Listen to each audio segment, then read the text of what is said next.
5वीं बार रूस का राष्ट्रपति बनने के बाद व्लादिमीर पुतिन ने सबसे पहले चीन का दौरा किया। चीन ने इतराते हुए व्लादिमीर पुतिन के लिए सबसे महंगा रेड कारपेट बिछा दिया। लेकिन अब पुतिन ने चीन को ऐसा झटका दिया है कि चीन का मुंह इस रेड कारपेट से भी ज्यादा लाल हो गया है। पुतिन ने भारत को लेकर एक ऐसा ऐलान किया है जो आज तक किसी देश ने नहीं किया। रूस ने भारत को एक ऐसी न्यूक्लियर टेक्नोलॉजी देने की पेशकश की है जो ना तो चीन के पास है और ना ही अमेरिका के पास। अब तो पुतिन के लिए रेड कारपेट बिछाने वाला चीन खुद बोल रहा है कि रूस को ऐसा कुछ नहीं करना चाहिए जिससे हमें नुकसान हो। यानी ये बात साफ है कि रूस और भारत मिलकर एक बहुत बड़ा धमाका करने जा रहे हैं। दरअसल रूस ने भारत को 2 बड़े ऑफर दिए हैं। पहला ऑफर है FNPP यानी फ्लोटिंग न्यूक्लियर पावर प्लांट। आप इसे तैरने वाला न्यूक्लियर प्लांट भी बोल सकते हैं। FNPP रूस के अलावा दुनिया के किसी भी देश के पास नहीं है। रूस इसी तैरने वाले न्यूक्लियर प्लांट और उसकी टेक्नोलॉजी को भारत के साथ शेयर करना चाहता है। रूस का दूसरा ऑफर भारत के लिए जमीन पर बनने वाला एक बड़ा न्यूक्लियर पावर प्लांट भी है। रूस के दोनों ही ऑफर भारत को कितना शक्तिशाली बना देंगे वो आपको आसान भाषा में इस वीडियो में बताएंगे। शुरुआत FNPP यानी फ्लोटिंग न्यूक्लियर पावर प्लांट से करते हैं। रूस दुनिया का इकलौता देश है जिसने तैरने वाला न्यूक्लियर पावर प्लांट बना लिया है।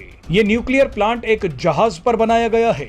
रूस ने इसे साइबेरिया के पास पेवेक शहर के पास खड़ा कर रखा है। इस तैरने वाले पावर प्लांट का नाम एकेडेमिक लोमोनोसोव है। इसका नाम रूसी वैज्ञानिक मिखाइल लोमोनोसोव के नाम पर रखा गया है।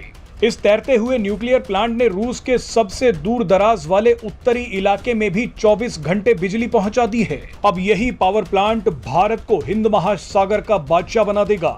FNPP को बनाने वाली रूस की सरकारी परमाणु ऊर्जा कंपनी रोसाटॉम ने भारत को यह न्यूक्लियर प्लांट देने की पेशकश कर दी है।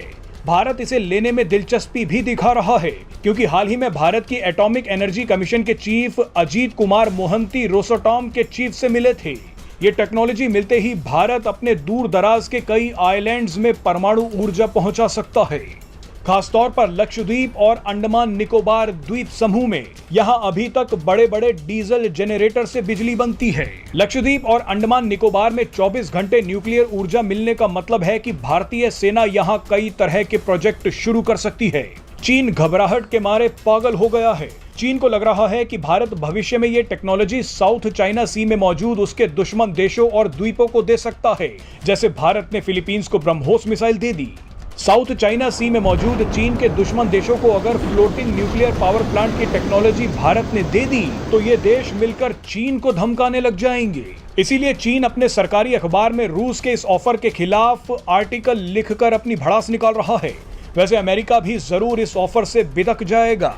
बहरहाल अब बात करते हैं रूस के दूसरे ऑफर की। इस ऑफर के तहत रूस ने भारत को जमीन पर एक नया और बड़ा न्यूक्लियर पावर प्लांट बनाने की पेशकश दी है।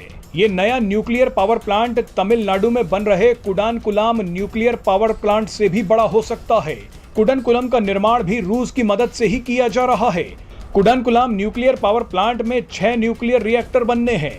पहला रिएक्टर 2014 में शुरू हो गया और दूसरा 2016 में शुरू हो चुका है। कुडानकुलम न्यूक्लियर पावर प्लांट की शुरुआत तो 2002 में हुई थी, लेकिन इसमें तेजी अब देखी जा रही है।